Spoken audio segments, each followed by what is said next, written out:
தங்கள் கணிப்பு சரியானதுதான் குருவே.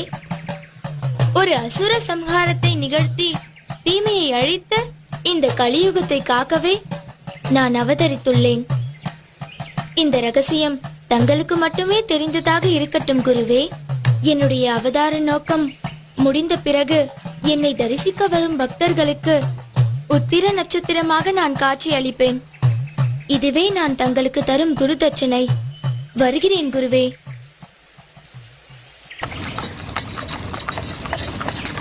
குருகுல வாசம் முடிந்து அரண்மனைக்கு திரும்பிய மணிகண்டனை ஆனந்த கண்ணீருடன் மகாராணி வரவேற்றார்.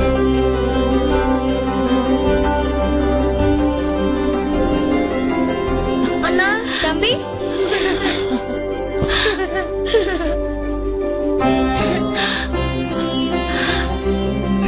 மணிகண்டா, என் குழந்தைதான் எவ்வளவு வளர்ந்து விட்டான். எத்தனை அழகாக இருக்கின்றான். அறிவுக்கு மட்டும் பஞ்சமா என்ன? என் கண்ணே பட்டுவிடும் போல் இருக்கின்றதே. அப்படித்தான் ஆனது. தாய் மகனின் பாசத்தில் விதியின் கண் பட்டுவிட்டது. காரணம், கோப்பெருந்தேவியின் வயிற்றில் பெற்றெடுத்த இளவரசன் ராஜராஜனே. அம்மா,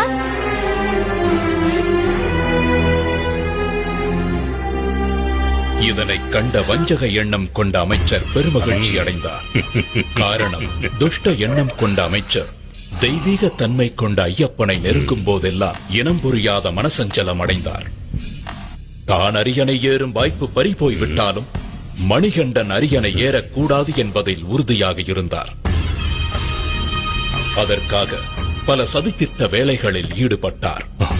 அதில் ஒரு கட்டமாக மணிகண்டன் குடிக்க வேண்டிய பாலில் விஷத்தை கலந்தார்.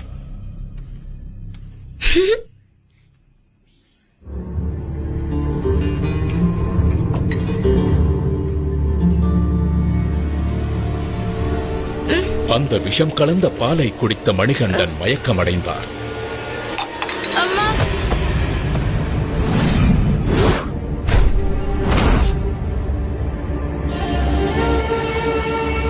உடனே மணிகண்டனை காப்பாற்ற அரண்மனை வைத்தியர்கள் எல்லாம் எவ்வளவோ வைத்தியம் செய்தும் மணிகண்டனை காப்பாற்ற முடியாமல் தவித்தனர்.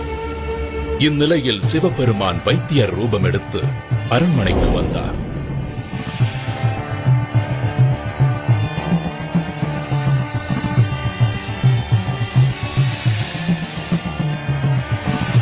மணிகண்டன் உடம்பில் உள்ள விஷத்தை தன் கழுத்தில் உள்ள சர்பத்தை கொண்டு உறிஞ்சி எடுத்து பூரண குணமாக்கினார்.